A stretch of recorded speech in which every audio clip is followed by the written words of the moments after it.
Hello and welcome to Transformer Step by Step Scoop and his two target masters. So this is Transformers Generation Scoop. Yeah, just Generations. This is when Generations was just called Generations.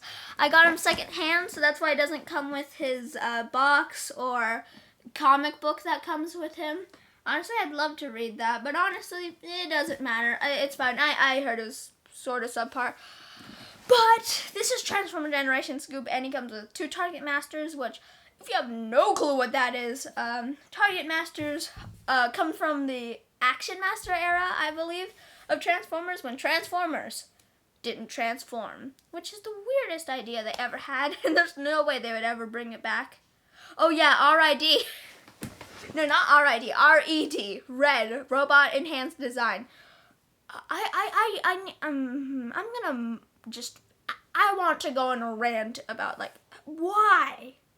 Like, I mean, they could have done Nightbird or something, like, things who don't transform. But no, they had to go with characters who look like they could transform and honestly would be better off if they transformed. That's beyond the point. This is the Target Master, Target Master, and this is the other Target Master, Target Master. And these are guns, which turn into Transformers. Because if anything should have transformed, it'd be the guns and axes they use to hit people with. That'd honestly be, like, a really sad life to, like, just be guns for people to use.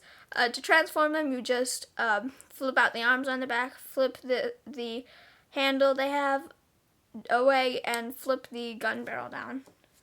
Same for this other guy.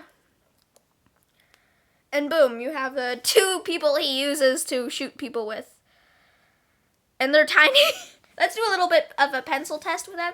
And as you can see, compared to Scoop, they're absolutely tiny. So, let's put this right here. The pencil test comparison. These guys are tiny. I can't even, like, say what percentage of the pencil they make up. But this guy's, like, a good size. He's, like, 2/3 of the pencil. Scoop here. So, yeah. Let's just get the character thing out of the way. So, don't know who these people are, so I can't say about their character. And Scoop, don't know who he is, so I can't say about his character. There you go, and let's get into the transformation, of course. Now, this guy transforms into a construction vehicle. Honestly, he looks like, this guy could have been easily repainted into a Constructicon. But still, let's transform him, shall we? So, flip up his foot. Well, flip up his feet, first of all, and tab them in together.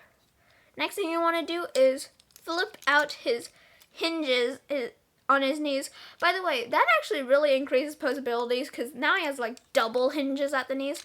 And flip them around until they go into the holes that they have. That was horribly explained. Until they hide away, like, as much as possible, like that. Flip the hands in. And just pull this entire assembly forward, line this up entirely, and cover the head with the cockpit. There you go. Cover the head with the cockpit. Open up his chest area. And by the way, lovely spark detail. Because, I mean, this is where his spark would be held, which is, okay, with no other better words to describe it, the soul of the Transformer is in there.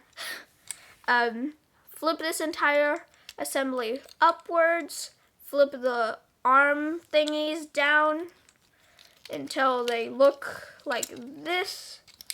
Like, flip them forward too because they're on, like, a hinge. And then tab them into these protrusions there. They got tiny tabs that tab into there. So do that. Flip this down until it's about ground level. You can sort of gauge that. And there you go. You have the thing that scoops out dirt. I don't know what it's called. It's a cool vehicle, though. Because this thing could honestly be a battering ram or something. Because, I mean, it has a giant thing on the front. Boom! It plows through Decepticon forces. Oh, yeah, this guy's an Autobot. Yeah, Autobot. This is Scoop, and he looks pretty good in his robot mode. In his alternate mode of a construction vehicle. And I mean, there's got some really good utility. The only thing I don't like is the gigantic hole there. But I mean, you can sort of fill it if you just don't use like the perfect hinge there and just use it like this.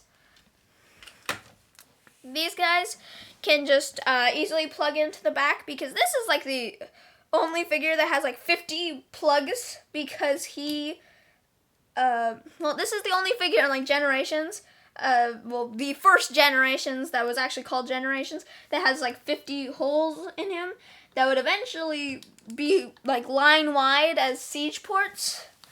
So, yeah, so this guy can actually like has enough ports to like be considered a, like, not be considered, but to like rival a siege figure basically. So you can put a bunch of guns on him, and that's sort of the entire point, to put guns on him, because he has his 2 target masters.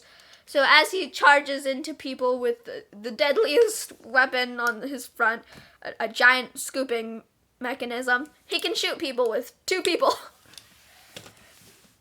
That was a moderate explanation. If you guys like this content, why would you?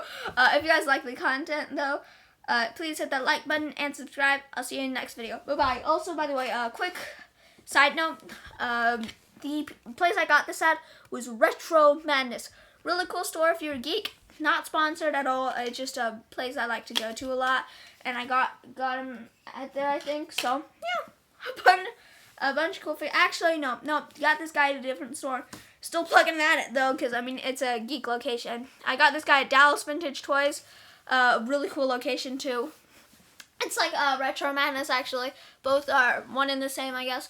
But, you know, they're not owned by the same person. Again, not sponsored. This is just a note I wanted to leave at the end of the video. As I already said, like, comment, subscribe, whatever. Thank you guys for watching, and thank you guys for listening in. And if you guys have been here from, like, all the Transformers reviews, thank you guys so much. That one was a long tangent at the end of the video. Bye.